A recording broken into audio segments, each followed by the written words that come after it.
جو در بدر تھے سینکڑوں در دیکھتے رہے، سرکار ہم تمہاری نظر دیکھتے رہے۔ جو در بدر تھے، حضرات بولتے رہے یا نہ بولیں پھر بھی آپ اچھے لگ رہے ہیں۔ اچھے لوگ تو ہر کنڈیشن میں اچھے لگتے ہیں، ہم لوگ عادی ہو چکے ہیں، سمجھ رہے ہیں؟ جہاں لوگ بولتے ہیں وہاں دل کی بھی آنکھیں کھول دیتے ہیں، جہاں نہیں بولتے وہاں یہ بھی بند کر لیتے ہیں۔ کوئی دقت نہیں ہوتی، بس بولنے سے ذرا سا سننے والے کو کے چہرے پر تازگی نظر آتی ہے۔ دیوا شریف ہے جہاں سرکار وارث پاک آرام کر رہے ہیں۔ آپ میں سے کچھ لوگوں نے حاضری دی ہوگی، بڑی ڈیوڑی ہے، بڑا دربار ہے وہاں پر۔ اسی دیوا شریف کے محلے میں ایک صاحب تھے، ایک مسجد کے مؤذن تھے، اور وہ کبھی کبھی عصر اور مغرب کی جو اذان تھی نا پورب کی طرف منہ کر کے دیتے تھے۔ سمجھ رہے میری بات؟ عصر کی اذان کبھی کبھی وہ پورب کی طرف منہ کر کے دیتے تھے۔ لوگوں نے شکایت کر دیا وارث پاک کی بارگاہ میں، حضور عجیب آدمی ہے مؤذن ہے، کبھی کبھی پورب کی طرف منہ کر کے عصر اور مغرب کی اذان دیتا ہے۔ فرمایا پکڑ لا اس کو۔ بلا کے لائے گئے تو وارث پاک نے پوچھا، سنا یہ آپ کا تکیہ کلام تھا؟ سنا میں نے سنا ہے کہ تم کبھی کبھی پورب کی طرف منہ کر کے عصر اور مغرب کی اذان دیتے ہو۔ اس نے کہا کیا بتائیں حضرت، بالکل صحیح سنا آپ نے۔ اس کی وجہ یہ ہے کہ پورب کی طرف سے کبھی کبھی عصر اور مغرب میں 3-4 لوگ نماز پڑھنے آتے ہیں، تو سوچتا ہوں کہ ان کو بتا دوں، پچھم کی طرف سے کوئی آئیتا ہی نہیں کرتا، تو ادھر کیا ضرورت ہے منہ کر کے اذان دینے؟ تو جس طرف سے آواز آئے سبحان اللہ کی، اسی طرف مائک کا ایرو گھما دیجیے، رات بھر انہیں سے باتیں کیجیے، بقیہ جو سو رہا ہے اس کے آرام میں خلل من ڈالا جائے۔ لیکن یہ نعت مصطفیٰ ہے، سمجھ رہے ہیں آپ؟ یہ نعت مصطفیٰ ہے۔ حضرات اس سے فائدہ کیا ہوتا ہے؟ ہو سکتا ہے کہ آپ کو یہ نہ معلوم ہو کہ نعت پڑھنے والے سے زیادہ سننے والے کا فائدہ ہوتا ہے۔ یہ بات شاید آپ کو نہ معلوم ہو، یہ بات شاید آپ کو نہ معلوم ہو، نعت پڑھنے والے سے زیادہ۔ میرے بھائی شمیم صاحب نے کیا کہا؟ میرے آقا جیسے تھے ویسا کوئی نہیں تھا۔ اگر آپ کا بھی یہی ایمان ہے تو آپ بھی ایک مرتبہ کہہ دیں سبحان اللہ۔ سبحان اللہ۔ میں ایک مصرع پڑھتا ہوں، بس شعر سن لیں آپ، کبھی 2-4 سال میں آپ اس کی گہرائی تک پہنچیں گے۔ جھکا کے سر کو عقیدت سے کام لیتے ہیں، نبی کا نام جب ان کے غلام لیتے ہیں، جہاں نے چاند کو ہوا بنا کے رکھا ہے، نبی تو اس سے کھلونے کا کام لیتے ہیں۔ جہاں نے چاند کو ہوا بنا کے رکھا ہے، نبی تو اس سے کھلونے کا کام لیتے ہیں۔ ایک شعر اور پڑھتا ہوں میں، بہت تیز بہت فورس کے ساتھ شعر پڑھتا تھا میں، لیکن اب لوگ کہتے ہیں کہ خاموشی سے جو باتیں ہوتی ہیں وہ دیر تک اثر کرتی ہیں، سنی جاتی ہیں۔ مجھے اچھا لگ رہا ہے، پتہ نہیں کیوں اتنے پڑھے لکھے لوگ میرے سامنے ہیں اور مجھے اچھا لگ رہا ہے۔ نبی جیسا کوئی نہیں ہے۔ ایک مصرع پڑھتا ہوں کہ سایہ کرتے ہوئے بادل بھی ادھر جاتے ہیں، بزم سرکار سے جب لوٹ کے گھر جاتے ہیں، حسن آقا کا قصیدہ ہے لب یوسف پر، دیکھنا یہ ہے خریدار کدھر جاتے ہیں۔ حسن آقا کا قصیدہ ہے لب یوسف پر، سرکار سے بھی بڑا کوئی حسین ہے؟ عقیدہ ہے تو زور سے بولے نہیں ہے۔ اللہ تعالیٰ کردار و عمل میں ایسی خوشبوئیں ظاہر فرما دے ماشاءاللہ۔ کمیٹی والوں کا انتظام بھی بڑا عجیب و غریب ہے۔ اللہ کا شکر ہے، محبتیں ہیں، ہر طریقے ہیں جلسوں کی کامیابی کرنے کے، سارے لوازمات موجود ہیں۔ اللہ اخلاص قبول فرمائے۔ یہ بتاؤ کہ نبی سے بہتر کوئی ہے؟ نبی سے حسین کوئی ہے؟ نبی سے بہتر خوبصورت کوئی ہے؟ نہیں ہے۔ لوگ پھر کیوں بلا وجہ دوسرے دنیا دار کے چہرے سے محبت کرتے ہیں؟ 3-3 ہزار روپے کی 50-50 گرام کی کریم لگانے والی یہ اسکرین پر جو فاحشہ عورتیں نظر آتی ہیں، لوگ انہی کے زلفوں کے قیدی بن گئے، اس لیے کہ انہوں نے نبی کی محبت کی داستان نہیں سنی، انہوں نے نبی کے حسن کا چیپٹر آن نہیں کیا، ان کو ان کی ماؤں نے بتایا نہیں کہ روئے زمین کے سردار حسینہ کا نام محمد عربی ہے، نہیں بتایا۔ لوگوں نے پتا بتا دیا ٹی وی والوں کا، اس کے پیچھے لگ گئی نسل، سمجھتی ہے کہ اسی ٹی وی کے پردے پر جو حسین چہرے ہیں یہی حسین ہے۔ اگر چپکے سے اجازت دو تو میں بتا دوں کہ نبی کے حسن کے بارے میں اجازت ہے؟ بس سیدھے سیدھے بات اور سیدھے سیدھے سن لیں آپ، محبت ہے ماشاءاللہ۔ نبی مدینہ شریف میں ایک دن اکیلے اچانک نکلے اور مدینہ شریف کے کھجوروں کے باغات سے ہوتے ہوئے باہر چلے گئے کہاں پر؟ ایک قافلہ، ایک گروپ خیمہ لگا کے ٹھہرا ہوا تھا، تمبو قنات لگا کے ٹھہرا ہوا تھا۔ نبی گئے تو گھوڑے جہاں پر ان خیمے کے مالکان کے بندھے ہوئے تھے وہاں پر پہنچ گئے. بات سمجھ رہے ہیں آپ لوگ؟ زور سے کہہ دیں. بس اگر سمجھ رہے ہیں تو کبھی کبھی 2-3 ہفتے میں سبحان اللہ بھی کہہ دیا کریں. سبحان اللہ. یہ ماشاءاللہ. نبی ان استبل میں بندھے ہوئے گھوڑوں کے پاس پہنچ گئے. وہ نبی کو نہیں جانتے تھے، ظاہری طور پر نبی بھی ان سے پہلی ملاقات کر رہے تھے. نبی گئے تو ان گھوڑوں میں ایک گھوڑا بڑا خوبصورت تھا. نبی نے اس کی پیٹھ پر ہاتھ رکھ کے کہا یہ گھوڑا کس کا ہے؟ اچانک اس گھوڑے کا مالک جو پورے قافلے کا سردار تھا نکل کے باہر آ گیا. کہا او اجنبی مسافر، یہ گھوڑا میرا ہے. نبی نے فرمایا گھوڑا بیچو گے؟ تو اسے گھوڑا بیچنا نہیں تھا، لیکن اس نے فوراً کہا ہاں بیچوں گا. بیچو گے؟ کہا ہاں بیچوں گا. سودا شروع ہوا، طے ہو گیا. 500 روپے میں، 1000 روپے میں مثال کے طور پر. نبی نے اس گھوڑے کی پیٹھ پر اپنے ہاتھ رکھتے ہوئے فرمایا ایسا ہے کہ میں پیسے تو لے کے آیا نہیں، سامنے کے شہر میں رہتا ہوں، تیرا گھوڑا لے کے جا رہا ہوں، پہنچ کر کے اپنے غلاموں سے پیسے بھیجتا ہوں، اجازت ہے؟ کہا اجازت ہے. نبی گھوڑے پر بیٹھے اور گھوڑے کی لگام ٹائٹ کی، آہستہ آہستہ جانے لگے تو قافلے کا سردار نبی کو جاتا ہوا دیکھنے لگا. اچانک اس کے قافلے کا ایک شخص آیا. اس نے کہا بوس، سردار قافلہ آپ کس کو دیکھ رہے ہیں؟ کہا جاتے ہوئے قافلے کو دیکھ رہا ہوں، جاتے ہوئے اس عظیم سوار کو دیکھ رہا ہوں. کہا سوار بھی خوبصورت نظر آ رہا ہے، اور وہ جس پر سوار ہے وہ سواری؟ کہا وہ تو میری ہے. کہا سردار قافلہ کیا آپ نے بیچ دیا؟ کہا ہاں بیچ دیا. کتنے پیسوں میں؟ کہا اتنے پیسوں میں. پھر کیا دیکھ رہے ہو؟ کہا دیکھ یہ رہا ہوں کہ میں اسے جانتا نہیں ہوں، پیسے ادھار ہیں. میں اسے جانتا نہیں ہوں، پیسے ادھار ہیں. اس نے کہا سردار قافلہ آپ تو ذہین تھے، گاڑے کا سودا کیسے کر لیا؟ آپ پڑھے لکھے تھے، گاڑے کا سودا کیسے کر لیا؟ اس کو جانتے ہو؟ کہا نہیں. کہا پھر؟ کہا یار کیا بتائیں، میں بتا نہیں سکتا. وہ جو کہتا گیا میں سر جھکاتا گیا. کہا اسے جانتے ہو؟ کہا نہیں جانتے. اب قافلے کے سردار سے اس قافلے کا شخص بولا اے سردار قافلہ، اگر وہ لوٹ کے نہ آیا تب؟ فوراً اس قافلے کے سردار کی بیوی نے خیمے سے پردہ ہٹایا اور اپنے اس قافلے کے اس شخص کو ڈانٹ کے کہا چپ، اگر یہ جانے والا نہ آیا تو پورے گھوڑے کی قیمت میں دوں گی. جس کا دل گئے وہ بولے، دل گئے وہ بولے. پوری قیمت گھوڑے کی میں دوں گی. تو اس نے کہا کہ اے مالکن کیا آپ اسے جانتی ہیں؟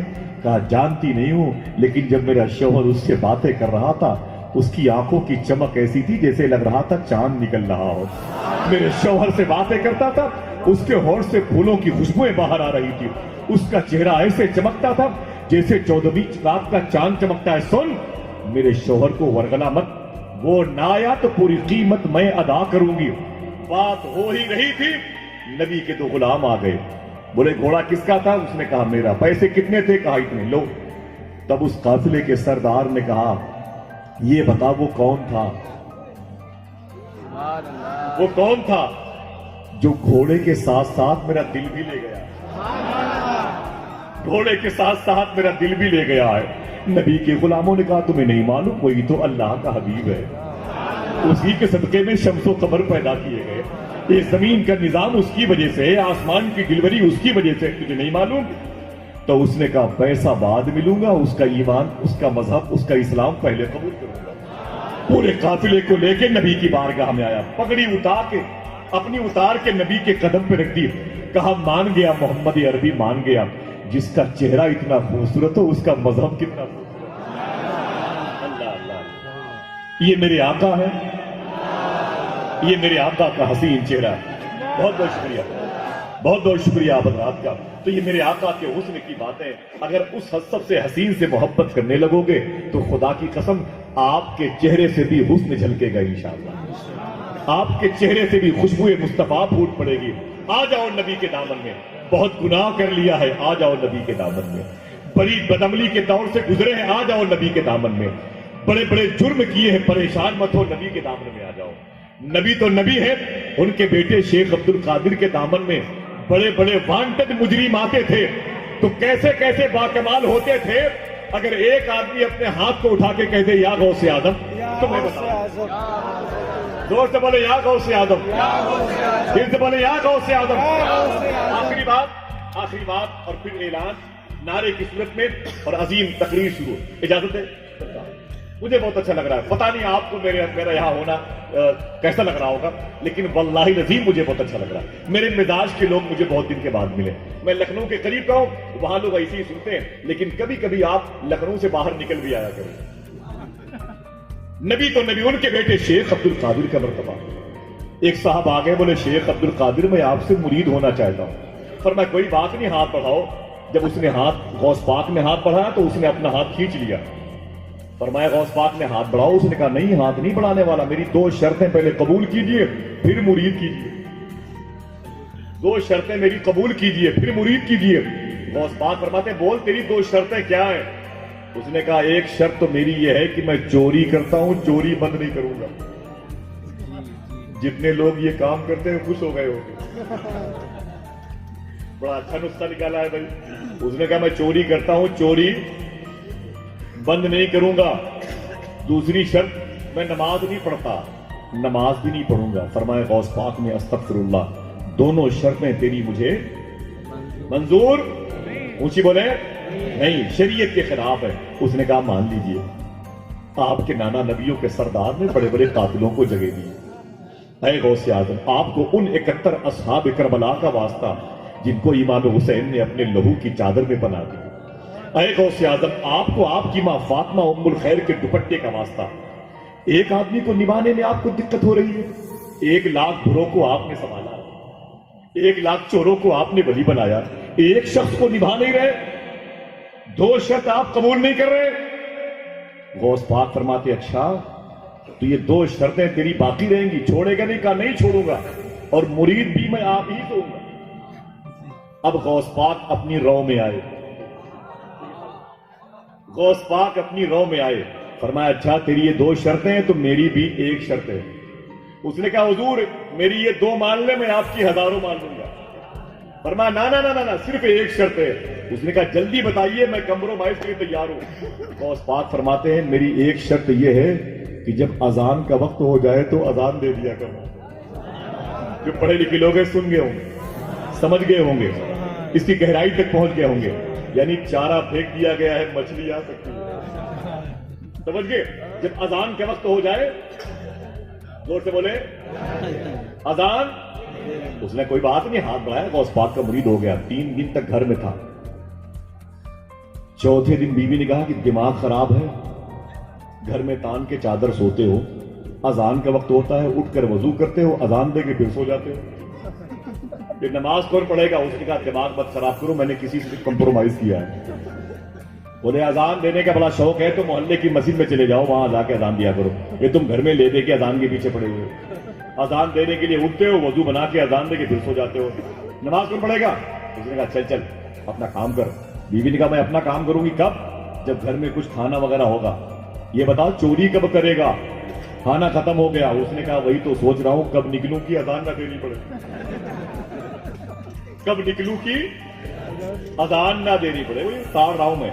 رات کے 11 بجے اس نے ایک جگہ نکالی، وقت نکالا، اور بغداد شریف میں ایک ایریا ہے باقوبہ، اللہ کا شکر ہے میں نے بہت بغداد دیکھا ہے۔ 1 ہفتے کے بعد پھر میری حاضری ہے انشاءاللہ غوث پاک کے دربار میں۔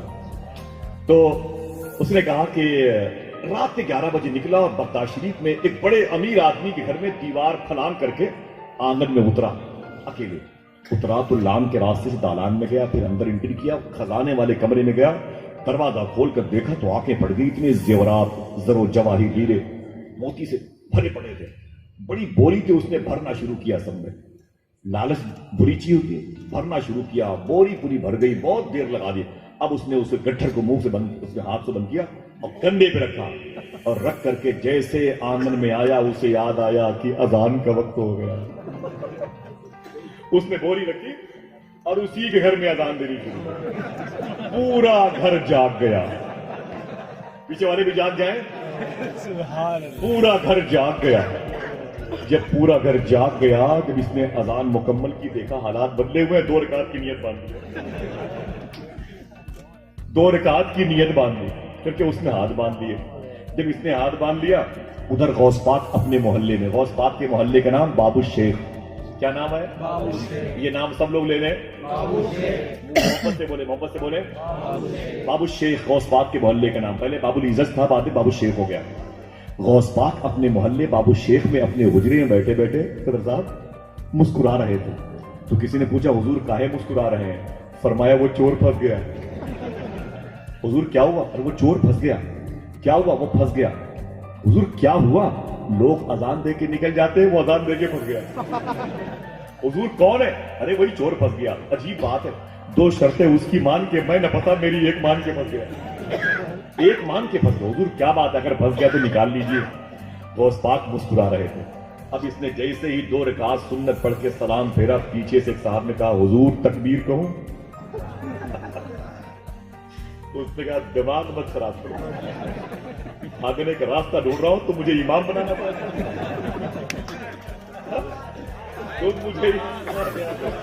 تم مجھے امام بنانا چاہتے ہو، میں بھاگنے کا راستہ ڈھونڈ رہا ہوں، تم مجھے امام بنانا چاہتے ہو؟ حضور کیسی باتیں کرتے ہو؟ بہت دیر تک ہم اس منظر پہ نہیں رہ پاتے، ٹھہر پاتے، ہمیں وہاں تک لے کے جانا ہے آپ کو۔ کہانی ختم ہو رہی ہے، لوگوں نے کہا حضور کیسی باتیں کرتے ہو؟ کہا کہ تم کیسی باتیں کرتے ہو یار، مجھے امام بناؤ گے؟ تو ایک نے کہا کیسی بات کرتے ہیں آپ کی آنکھیں بتا رہی ہیں آپ نے کسی اللہ کے ولی کو دیکھا، آپ کے ہونٹ بتا رہے ہیں کہ آپ نے کسی مقبول ہاتھ کا بوسہ دیا، آپ کی پیشانی بتا رہی ہے کسی مقبول دہلیز سے انہیں مس ہونے کا شرف حاصل ہے۔ حضور وقت کم ہے، سورج نکل آئے گا، تکبیر کہوں؟ اب یہ پریشان ہو کے پتھر دل پہ رکھ کر بولا ہاں ہاں ہاں تکبیر دو۔ اب اس نے نماز پڑھانی شروع، چور امام بن گیا۔ نماز پڑھانے کے بعد جب اس نے سلام پھیرا، دعا کی، تو گھر کے لوگوں نے اس کا ہاتھ پاؤں چومنا شروع کر دیا۔ اس نے سب کو بلایا اور اس بوری کے پاس لے گیا جس میں اسی کے گھر کے زیورات تھے۔ اس نے بوری کا منہ کھولا، کہا دیکھیں مکان مالک، اس میں تمہارے گھر کے زیورات ہیں کہ نہیں، میری چوری پکڑی گئی کہ نہیں، میں چور ہوں کہ نہیں؟ تو گھر کے لوگوں نے کہا کہ حضور کیسی باتیں کرتے ہیں آپ، کیا چور کبھی اذان بھی دیتا؟ ذرا دل سے بول دو یار، دل سے بول دو، یہ غوث پاک کی شرط تھی۔ ذرا ہاتھوں کو اٹھا کے بول دو لبیک یا غوث اعظم، لبیک یا غوث اعظم، لبیک یا غوث اعظم، لبیک یا غریب نواز۔ کبھی چور اذان بھی دیتا؟ حضور آپ کے قدم میرے گھر پہ آئے، اس کا دھون میرے بچے پیئیں گے، پیروں کا غسالہ میرے گھر کے در و دیوار پر چھڑکے جائیں گے، برکتیں آئیں گے۔ اتنا سنا تو وہ رونے لگا۔ کہانی عین ختم۔ رونے لگا، روتے روتے اس نے دونوں ہاتھ جوڑے اور غوث پاک کے محلے کی طرف، باب الشیخ کی طرف دیکھا اور کہا مان گیا شیخ عبد القادر، مان گیا، مان گیا شیخ عبد القادر، مان گیا۔ ایک وقت فجر کی نماز پڑھی ہے تو اتنے لوگوں نے میرا ہاتھ پاؤں چوما ہے، اگر 5 وقت نماز کی پابندی کروں گا تو پورا شہر میرا احترام کرتا ہوا نظر آئے گا۔ اللہ اللہ اکبر، اللہ اکبر، اللہ اکبر، اللہ اکبر۔ آئیے دوستو، بڑے ادب اور احترام سے، میرا مزاج بڑی خاموشی سے ہے، لیکن آنے والی شخصیت جو آپ سے بات کرے گی، بیچ بیچ میں کچھ مسکراتے جملے بھی ہوں گے اور طنز بھی ہوگا۔ ہمارے بدعمل گنبد کو دیکھ کر کے بے پردگی پر بھی اٹیک کر سکتا ہے اور بدقولی پر بھی اٹیک کر سکتا ہے، بدخیالی پر بھی وہ طنز کر سکتا ہے، اور ہمارے برے جذبات و احساسات کی لاش کو وہ اپنے خیالات کی قبر میں دفن بھی کر سکتا ہے۔ آئیے، اس کا نام حضرت علامہ مبارک حسین چترویدی۔ اپنے تو اپنے غیر مسلم بھی، نان مسلم بھی برادران وطن اس کی گفتگو سننے کے لیے آتے ہیں۔ آج اللہ کا شکر ہے کہ 2 خطیب یہاں پر آئے، دونوں چترویدی ہیں۔ غیر مسلموں کی دھارمک کتابوں سے ایسے جملے کوڈ کرنا جو آقا کریم کی عظمتوں کا اعلان کر رہے ہیں، ان میں سے ایک شخصیت علامہ مبارک حسین چترویدی کی ہے۔ بڑے ادب اور احترام سے میں ایسی معقول شخصیت کو آپ کے حوالے کر رہا ہوں۔ نعرہ آپ لگائیں کہ ہم ہی لگائیں گے؟ کچھ کریں گے آپ لوگ؟ ذرا ہاتھوں کو اٹھا کے جواب دیجیے، ہاتھوں کو اٹھا کے جواب دیجیے۔ ماشاء اللہ، اللہ اکبر، اللہ اکبر، ماشاء اللہ۔ بہت بہت شکریہ یا رسول اللہ صلی اللہ علیہ وسلم۔ مرحبا حضور کی آمد، مرحبا مکی کی آمد، مرحبا آمد مصطفیٰ، مرحبا مرحبا۔ ماشاء اللہ، آسمان کس کے صدقے؟ نبی کے صدقے، نبی کے صدقے۔ بہت اچھے، بہت اچھے، کس کے صدقے؟ نبی کے صدقے۔ ماشاء اللہ، مبارک ہو۔ ساری دنیا کس کے صدقے؟ نبی کے۔ ماشاء اللہ، مبارک ہو بھائی، بہت بہت مبارک۔ ہندوستان کا ایک ہی راجا، ایمان ہے، ایمان ہے، ایمان ہے۔ اللہ سلامت رکھے، اللہ سلامت رکھے، یا رسول اللہ، یا رسول اللہ، ماشاء اللہ، معراج کے دولہ، ماشاء کے اللہ۔ نبی، مالک جنت۔ بہت بہت شکریہ، میں گزارش کرتا ہوں اس خوبصورت فضا سے استفادہ کرنے کے لیے علامہ مبارک حسین صاحب قبلہ کو جبی کی ہر شکن کا مرتبہ فرمان جیسا تھا، بدن کے رحل پر چہرہ کھلے قرآن جیسا تھا، نہ کرتی کیسے خوشبو سے وضو گلیاں مدینے کی، نبی گلدستہ تھے شہر نبی گلدان جیسا تھا۔